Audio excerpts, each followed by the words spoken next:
राधे कृष्णा दोस्तों। पूर्व संस्कार के कारण बहुत प्रयास करने के बावजूद भी मन वापस आके उसी विषय भोगों में तथा संसार के मोह लोभ में अटक जाता है और हम बार बार कोशिश करते हैं, फिर भी मन विषय भोगों में ही अधिक रुचि दिखाता है और विषय भोगने के बाद हमें प्रायश्चित की आग सताती है कि हम शरणागत होते हुए भी ऐसा कैसे हो गया। तो मित्रों, इसके ऊपर अब हमें और कुछ करना नहीं है।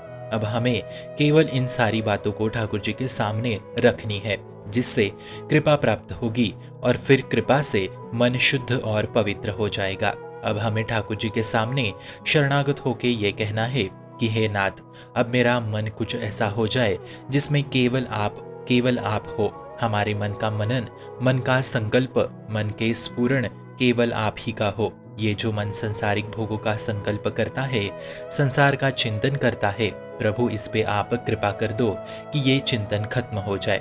हमें इस संसार के आकर्षण से बचा लीजिए।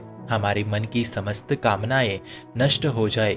ये मन कहीं भी ना जाए, ना किसी सुंदर रूप में, ना किसी और मन में, और अगर जाए भी तो जहां जहां जाए वहां आप ही दिखाई दे। हे नाथ, बहुत हो गया, अब कृपा कर दो। अब वहां पर्दा डाल के आप लीला कर दीजिए। निरखत नीत निरंतर माधुरी, श्याम मूरत सुख पावे। अर्थात जहां भी देखूं वहां मेरा प्रीतम श्याम सुंदर मंद मंद मुस्कुराते हुए खड़ा है। जब तक हम खुद से कोई चाह करते रहेंगे तब तक विकार सताते रहेंगे। इसलिए अब कोई चाह भी खुद से उत्पन्न ना करे।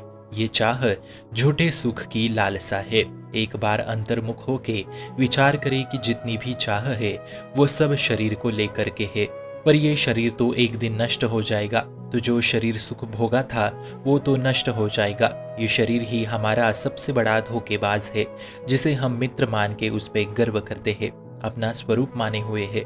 इसलिए अब बात को एकाग्र से समझो। ये विषय सेवन, विषय सुख ही प्रभु का साक्षात्कार होने से रोकते हैं, वरना प्रीतम का साक्षात्कार तो अभी हो जाए। इसलिए कोशिश करें कि इनसे बाहर निकलकर थोड़ी देर तो चिंतन हो जाए। ये माया की समस्या बहुत बड़ी समस्या है। इसका अंदाजा हमें नहीं लग रहा, हमें पता नहीं चल रहा, और बस कामनाओं से छूटने के प्रयास में ही हमारा समय व्यर्थ नष्ट हो रहा है, जबकि हमारे पास पर्याप्त समय नहीं है। हमें इस मृत्यु रूपी चक्र से छूटना है। इस बंधन को तोड़ के हमें प्रियालाल के समीप पहुंचना है।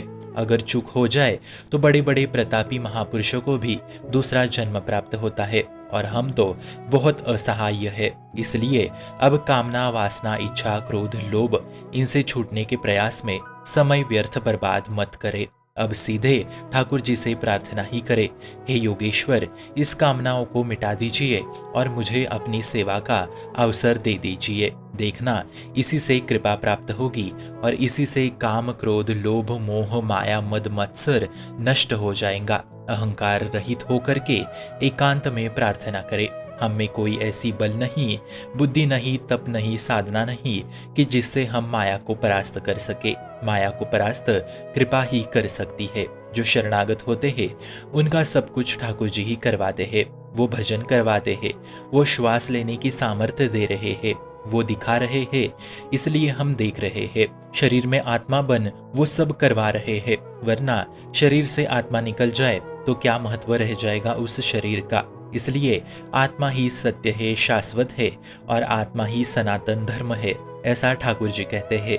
तो इतना सब वो दे रहे हैं तो वो कृपा भी देंगे। आप एक प्रार्थना तो करें, दैन्य होके उन्हें पुकार तो लगाए निर्बल होके, तब कृपा ना बरसी तो बताना। इसलिए मित्रों, कामनाओं को नष्ट करने के लिए, मन को पवित्र करने के लिए निर्बल होके पुकार लगा के प्रार्थना अवश्य करे।